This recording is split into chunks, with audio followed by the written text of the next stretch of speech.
So this is the wrap up for the live market open, January 14th. We have a resumption of the bad mood in the markets. One of the reasons is just too much oil. We had Brent crude falling below 30, and that triggered bad headlines. And this morning, unfortunately, sad news from Jakarta with a terror attack over there. Still ongoing event as far as I know, but it's mostly for financial markets. Worries about China, too much supply of oil, not enough demand. Iran is expected to come back online. That also has an impact. Also worrying news from the Beige Book also had sort of a small impact that more districts in the United States, Fed districts, are growing at a modest pace rather than moderate.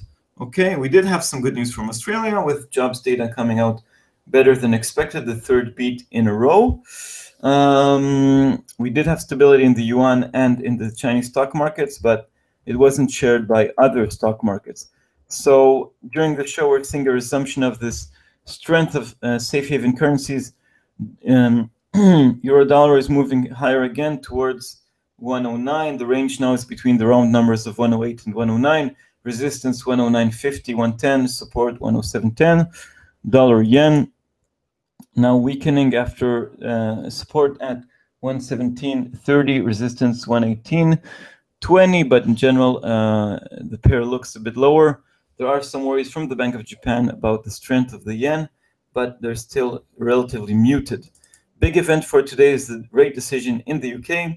The pound is relatively stable around 144, looking for a new direction, looking for hints from the Bank of England. First, watch the voting pattern. If it remains 8 against 1 still voting for a rate hike, it's positive for the pound. If we have a unanimous vote for a change, then it's negative for the pound. But then, of course, the meeting minutes themselves, the text, if they see weaker inflation, a slowdown in the economy, it's bad. If they still see in the glass half full, it's positive. Of course, their expectations lean to the downside given the current atmosphere. Dollar CAD, we didn't talk about that, reaching for the sky. Of course, another fall in oil prices yesterday.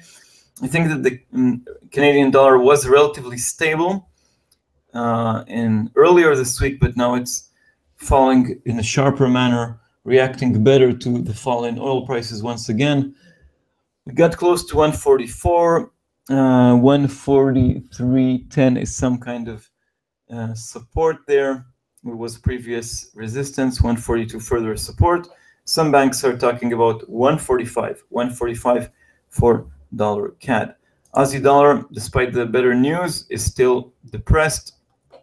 The doom and gloom have more impact than the good news from the Australian economy. Let's see if we have a decisive break above 69.40, which was support in the past, further support at 69. Kiwi dollar also being carried away by the doom and gloom, 64.80, current level 65 resistance, 64.65 I would say support, and we can have, of course, further fall depending on the mood. Okay, before we head off, more events for today.